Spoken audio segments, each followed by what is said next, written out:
This is my friend Emily Kiberd, and you're trained as a physical therapist, or what is your training, your official training? A chiropractor, but I Oh, do okay. a lot of rehab. I'm like the chiropractor who doesn't adjust that much. Gotcha. Yeah. Okay. And today we're going to be talking about working out with Hashimoto's, how to work out without burning out. I think this is such a great, specific topic that you barely ever hear about. So 100%. Yes. No one that's talks about great. it. Why is no one talking about it? Yeah. So tell us like more about, yeah, well, I'd like to hear like your personal history with Hashimoto's and like working out. And then you're seeing a lot of clients, probably a lot of women. What are their experiences and challenges around having Hashimoto's and trying to exercise? Okay. So I'll try to break them down one by one. So 4 years ago, I had a baby and all the symptoms of like new mom came up, like extreme fatigue. My hair was falling out. I was losing the outer third of my eyebrow. I couldn't lose the baby weight. I could start my sentence, but I couldn't remember how I was going to finish it. And everyone was like, "You're a new mom." Of course, all that stuff happens. And 18 months later, postpartum, so a year and a half later, the same exact symptoms, except like 1,000 times worse. Oh And so I no. started, I know the worst. I was, you accept, everyone's like, oh, this is normal. I'm like, okay, I guess being a mom, this is my new normal. Like landing on the couch on a Monday night, like totally wiped out, like this is my new normal. I guess this is what it is.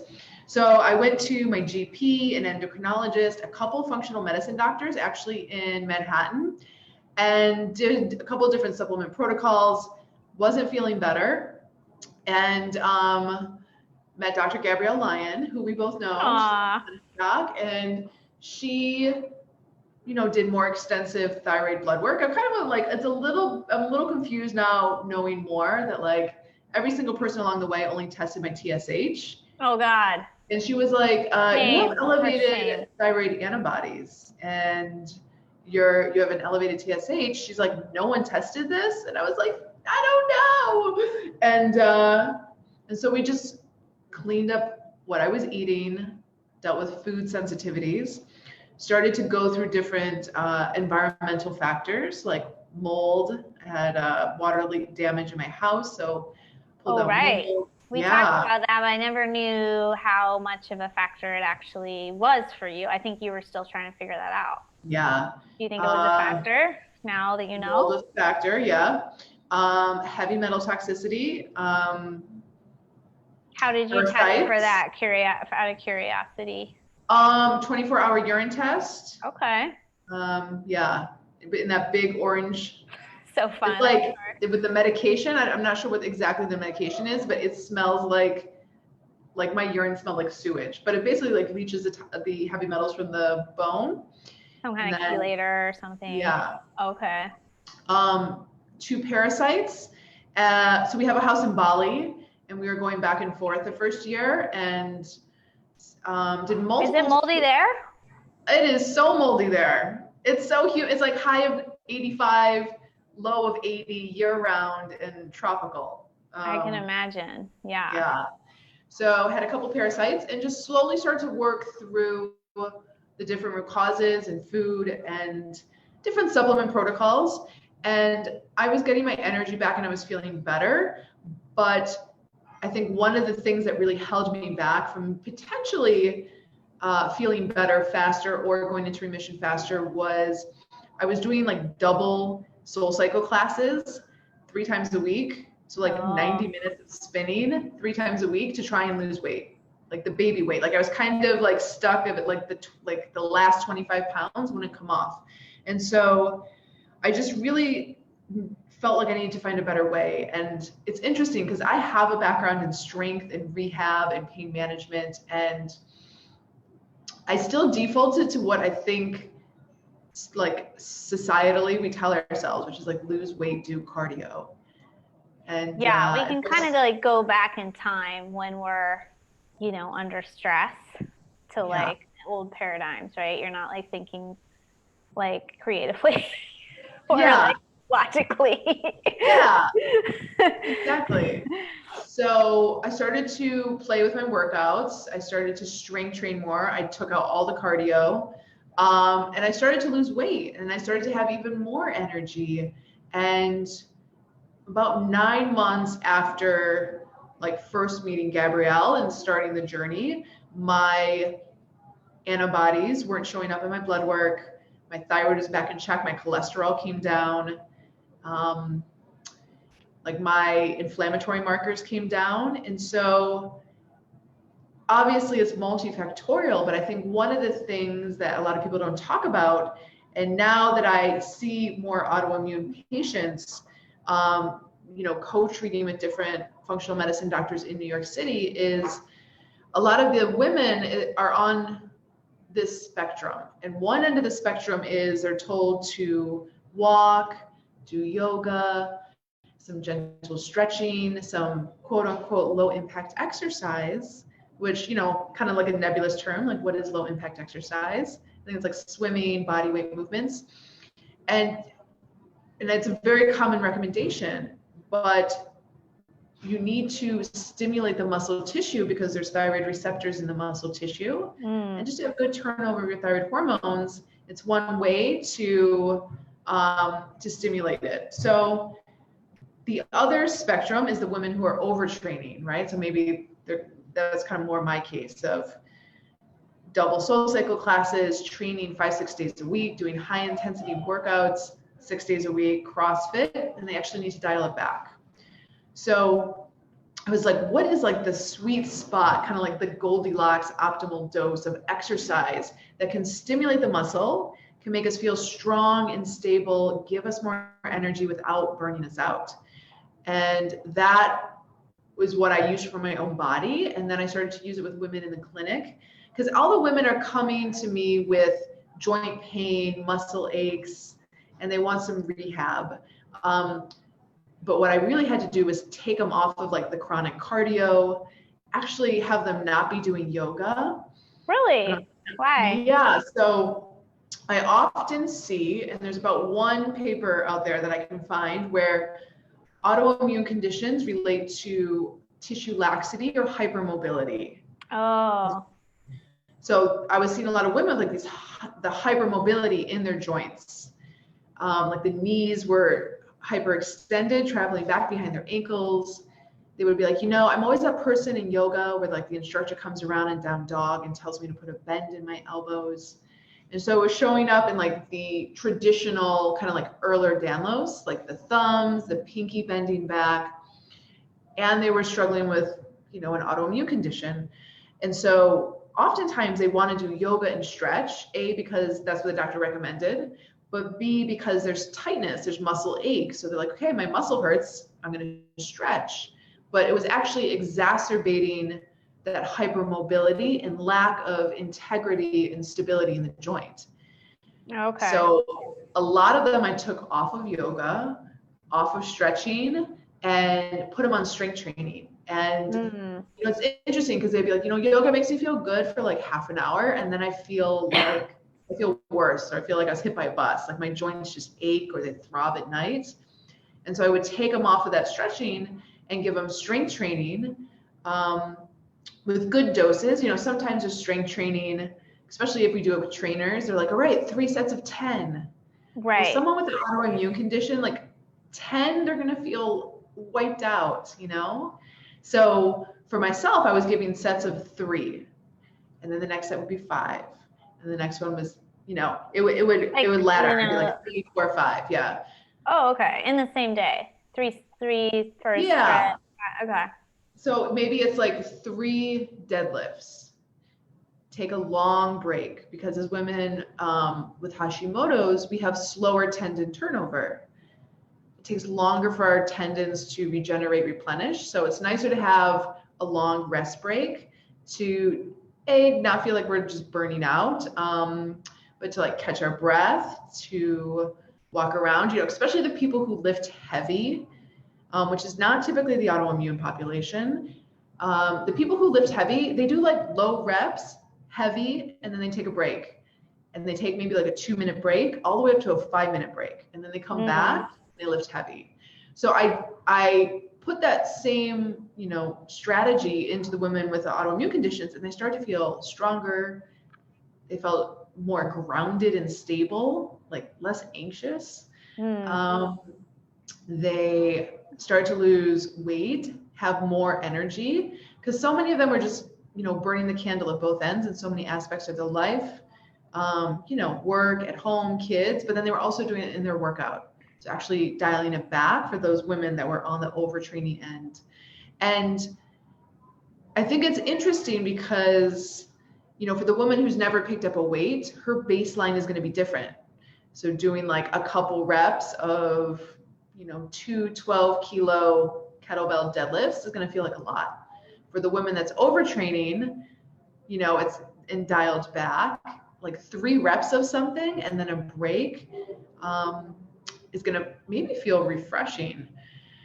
So then I started getting emails being like, hey, like I see you training, the autoimmune population, what is it? What does it look like? And I was like, well, I'm in New York. You can come see me in New York because that's where my office is at 57th and 6th. And they're like, well, I'm in Alaska, or well, I just was on a Skype call with this woman the other day. She's like, I'm in Sydney, Australia. I could buy a plane ticket. And I was like, no. How are they finding you? Just like on social media, from friends, or what was going on? Through friends, through Instagram lives, through just like sharing the information. Because I really think like no one's talking about how you should be working out. I think the recommendations of take a 20-minute walk, like that's not going to stimulate the muscle tissue in a way that you need to feel strong, to feel stable. Muscle is our metabolic engine. It's anti-inflammatory. There's so many great qualities about muscle. And a lot of women want to do things that maybe like a dance cardio or a Zumba or walking or things that are considered low impact versus strength training. And I think part of it's like, when did we ever learn to pick up a weight? Right, unless you had my track coach in high school who made us lift weights. Yeah. So, but a lot of women have not been. And what I've seen, I'll just give you a couple of sides. Like I've seen both ends. Some of my older women, I'm like, they can't lose weight, and they're like, well, I walk a lot. I'm like, that's nice. That's just like how we get. That's also not really a challenge to your body enough to stimulate metabolism and stimulate muscle in challenging ways. So I do think it's important to get out of the like walking only rut, really. Even if you have injuries, there's always solutions. And then I've also seen the other extreme with like CrossFit and stuff. I had a client who was easily 100 pounds overweight and obsessed with CrossFit. Wouldn't stop going like 7 days a week because it was stress relief for her. So one of the questions I wanted to ask you is, these women who are overdoing it, they probably look forward to that soul cycle to like blow off some steam or whatever. Right. How do you help them like kind of let go of that and try something different? Yeah, I mean, the thing is, exercise is another stressor. Everyone associates exercise with like, it's going to make me healthy. I'm going to feel good. I'm going to get the endorphin release, the runner's high. It's good for me. Well, exercise is also a stressor. And the way we benefit from exercise is during the downtime and the recovery. So for those women who are like, I go to my double soul cycle classes to blow off the stress. It's like, it's putting you in more of an amped up, go, sympathetic, fight or flight state. But you really want to feel like you're calm, you're present, you're feeling rested, and there's a sense of well-being. Burning yourself out through a cardio class is not going to get you to that place. Can you find it in other places? So it's interesting because like in Thyroid Strong, in my program that's online, there's 3 workouts a week, 20 to 25 minutes. And I have so many women that email me and they're like, can I do my 60-minute walk on the days in between that are considered like my rest days? And I was like, why don't you just try for 6 weeks? Like you can go for a walk, maybe do like 20 minutes, but like, I don't want you to feel burnt out and think it's from lifting weights. So like do the strength the 3 days a week, 20, 25 minutes. Really, it's like an hour in your week. And it's going to teach your body how to build tension. You know, the other thing with having an underactive thyroid is we have different density of muscle tissue. So not only do we have low muscle mass, it's just harder to keep the meat on the bone, but there's different kinds of Can you back up muscle. 1 second? Because I want to write Sure. this down. So you said less muscle mass. What else did you So say? less muscle mass. Yeah. So with an underactive thyroid, we have less muscle mass. And you said poor tendon repair. Slower tendon turnover. Yeah. Okay. Basically poor tendon repair. And then this is the because third of, thing. Okay, go ahead. Then I'll ask. No, go ahead. Well, and is this because the low thyroid is just like low metabolism or low like oxygen delivery to tissue, low hormone production, all of the things? All of the things. I mean, the thyroid is so, like all you're saying, like so imperative for every single metabolic process, right? Yeah. So even I have some friends that do like PRP and stem cell injections, and they will say that women with hypothyroidism, Hashimoto's, that when they go to do injections, the tissue feels thickened in the capsule, right? So oftentimes, and there's actually a study out there that frozen shoulder, right? So having difficulty washing your hair, lifting your arm, putting your arm in your jacket, feeling like your shoulder stuck to your body. There was one research where they took known clients with frozen shoulder and they checked what their TSH was, and they actually had elevated TSH. So there is this correlation of frozen shoulder symptoms, which is a thickening of the capsule around the shoulder joint as it relates to elevated serum TSH, so hypothyroidism. Low thyroid function. Okay, so less muscle mass, slower tendon repair, kind of easier to fatigue, or also easier to inflame? Probably both. Yeah, I mean, probably both. You know, muscle is anti-inflammatory, and it's probably easier to fatigue if you don't have as much mass. If you don't have as much meat on the bones, it's probably easier to fatigue. And then the last one is the tissue types. So we have different tissue types. So like type 1 is a slow twitch fiber. It is found in muscles that just hold us up against gravity. So type 1 is found in postural muscles. It's not meant for like dynamic movements necessarily. And so as women, we have a higher density of type 1 fibers. As women with an underactive thyroid, we have a higher density of type 1 fibers. So just fibers that hold us up against gravity. And if we want to move dynamically and lift our kids or play with our grandkids or travel and put, you know, the suitcase in the overhead, we need more type 2 fibers, just to make it super kind of basic. So type 2 are fast twitch fibers. They're found in sprinters, people who jump, people who find explosive power. And we need more of those as women with Hashimoto's, but by the nature of having an underactive thyroid, the type 2 fibers actually turn into type 1 fibers. So the way to train type 2 fibers is 2 ways. You can lift heavy, or you can do ballistic movements. And ballistic movements would be like box jumps or something with an explosive power, like sprinting as fast as you can for a short period of time. But we know that with Hashimoto's, joint pain, muscle aches kind of go hand in hand with the condition. And so I don't have my women do ballistic movements like box jumps and jumping up and down and jump. Like it hurts the joints. It doesn't feel good. But lifting heavier than what is their perceived potential or capacity is a really powerful tool. So for example, you know, some women are like, well, how do I choose what weight to start? Let's just take like a squat. So if they picked up a weight and they did 5 reps, by the 5th rep, maybe the 4th or 5th rep, they should be feeling like, oh, wow, this is hard. Like I'm going to have to really find tension, build tension.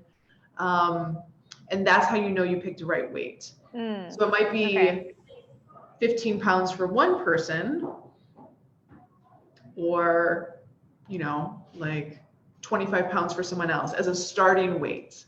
Okay. And so then they're starting to push their capacity. They're having this feeling of like overload, and then they take a break, right? And then they come back to it, and maybe the first time they did 3, they take a 2-minute break, and then they do 4 reps, and then they take a break, and then they do 5 reps. So it's laddered to push our capacity, basically, to build strength and to build power.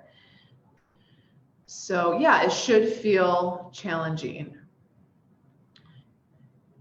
I think especially when we have Hashimoto's and there's this extreme fatigue, just getting motivated to work out is a lot.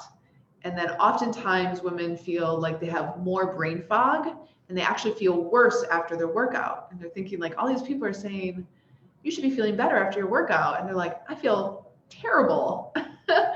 You know, what's going on? And I think it's, you know, getting the dose right and pushing your capacity in a way of building tension and then relaxing, versus doing 50 reps of like a 5-pound weight where you're just maybe potentially over fatiguing or creating like an overuse injury. Okay. So I think it's also important to do like full body moves. So you're working the big muscles in the body, like a squat, a deadlift, a lunge, some sort of pressing or pushing and some sort of pulling motion, like a row, versus, you know, muscle isolation, like a bicep curl or a tricep dip. I think like full body they call it functional movement sometimes. Yeah, so like, I mean, functional movement, functional strength, because it's making you better at life, right? Unless the goal is like toned biceps, which probably isn't going to happen by doing bicep curls.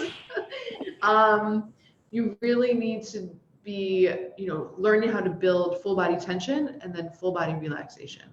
Yeah. So interesting, because it's like so chicken and the egg, right? It's like the thyroid is off. It's never really the thyroid's fault. It's something else's fault. And then you developed this type 1 muscle more. Yeah. And then you have to actually move and get strong to get the type 2 back. And that actually is therapeutic for the thyroid. Yeah, totally. Very interesting. So, you know, I think a lot of women like look at a weight and they're like, ooh, that's going to injure me. Or I don't know if I'm doing it right. Going back to the idea of like, when do we ever learn to strength train? Not in high school, not in college. If we went to a trainer, you know, most trainers don't know how to deal or even really know about thyroid or adrenal insufficiency. And so I think I truly believe like every single woman with an autoimmune condition should be strength training. I believe that like every person walking on the planet should be doing some sort of strength. And so I feel like Thyroid Strong is like this Goldilocks dose of exercise, taking into the account of how we feel with fatigue, how we feel like we can burn out quickly.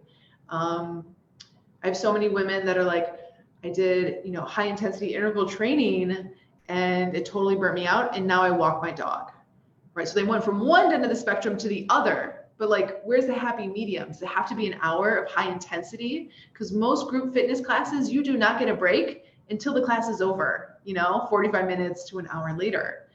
And I just know that there's a better way, because I've had to do it for my own body, had to do it for the women that I see in the clinic, and then you know, for women that are part of Thyroid Strong currently. So yeah, it's so interesting. And people just joining, or if you didn't see the link, Emily has a free ebook here linked in the Facebook or in the webinar, where you can get that resource to kind of get you started. And yeah, I think this is so important because it is kind of counterintuitive and also like just not taught in the culture. I'll just share in my own history. I probably went many years with like undiagnosed mold and thyroid condition, and I was in so much pain, like postural pain, like carrying my son. I remember just being in so much pain, and I would see physiotherapists, and like I got the little lidocaine injection, like nothing. And, you know, people are like, oh, it's probably stress. And for starters, I just didn't get diagnosed with the right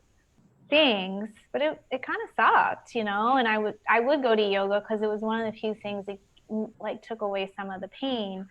And then later, when I was diagnosed with mold and Hashimoto's, I had a mold doctor who really encouraged movement more for like cellular repair and yeah, mostly for that, like to it kind of cleaves damaged cells and stuff like that. And I was so tired at the time, like so tired, but I had a gym membership and I would just go and like do what I could. And it slowly increased actually. And then I started going to reformer Pilates, which to me is like a really great balance. It's not overtaxing. And my ability to exercise got better. My pain is, I've worked on a lot of things, like you said in the beginning. But it's been interesting to like kind of look back on my exercise journey. And I have tried CrossFit in amongst there, running. CrossFit was really trending. Whew, yeah, CrossFit was not a fit for me at all. It's fun, but I was just not at all. So yeah, it's interesting to try to think about like what is this middle ground, because you wouldn't intuitively think, like, if that doctor hadn't told me like just go, just try, I was the same. I was like, I'm walking my dogs, that's all I can do. But it wasn't challenging enough for change, in my body. So I really love that you're doing this work. I think it's so exciting. I love talking about movement in this way too, because it is an important part of the conversation about functional health. And maybe people are talking about it. It's not as much in my circle, right? We're talking more about diet, testing, and supplements. Yeah, I don't really know anyone talking about it. Even little cues, right? So when you were in CrossFit, a man that does a deadlift is going to place their feet differently than a woman, right? Because our center of gravity is different. Our hips are wider, right? So men will often deadlift more narrow and with their feet parallel. But if you do that as a woman who potentially has hypermobility, you're going to stand with your feet parallel and your kneecaps are going to turn inward and look at each other. And it's going to create impingement in the hip joint. So I have my women step their feet outer hip width and turn their toes out to like 1 and 11, like a little outward turn, so they can activate their glutes more. Like no one talks about that in just like normal group fitness classes, even one-on-one. Like you have to train women structurally different than men, right? And then you have to train them different because like hormones come into play. And then thyroid health comes into play. So, everything that is like wrapped up in how I've worked with women online and in face-to-face is like, it's going to be different than what they've ever learned. And so it's kind of unlearning maybe some habits. As women, sometimes we're more sway back, like we have more arch in our back. So like if you squat, most women, the first thing that happens, like as they're standing, they're about to squat, is they'll stick their butt out and arch their back before they go down. Like they're kind of do like a little booty pop and then go down. But you don't want to do that. You want to try and keep like your core stacked, your ribs down. You want to think you're going to lower and bend at the knees and the hips at the same rate versus sticking your butt out and going back like you're going to sit in a chair. So it's different cueing because we have more sway in our back. We have wider hips. Our center of gravity is different. Sometimes as women, we like to kind of flare our ribs more. So you have to take that into account and cue that to like get those ribs down and breathe down and wide and find a brace when you do like a press overhead. So all those things are so important to not feel joint pain, because I know a lot of women will lift and maybe they're feeling discomfort because they're overtraining, like your example of like I went to CrossFit and it was like not for me. But maybe it was also a little bit of form, like your form wasn't dialed in such that you weren't grinding on the joints, you were using the stability where you should. So that's also like from a biomechanical perspective, a really big factor. So Yeah, I think it's like no one ever talks about this. Like even just like how to lift a weight like as a woman versus a man due to like our center of gravity differences. And then you take into account, okay, so as with Hashimoto's, we burn out. So how can you do it so that we are resilient longer? So yeah, I just have one more nerdy question for you. I'm not sure if yeah. you have the answer, but like, so when we do have autoimmunity and we work out too hard, sometimes then it can be a few day recovery, or like with CrossFit, like I wouldn't sleep that night. What is like amping up? Is it just like like a hyperimmune response, or just a tendency to inflammation? What's going on there? I would think, what time of day are you working out? Right? Is Oh, it in sync with like your cortisol, like when it should be highest? Or are you working out at like 5 p.m. and like feeling amped up and wired? okay. Or that would be my very first thought is like, are you syncing it with, when your cortisol is highest in the morning? Or are you working out maybe a little bit too late in the afternoon? And so, Interesting. Okay. And this is all stuff you cover in your program or touch on? yeah, 100%.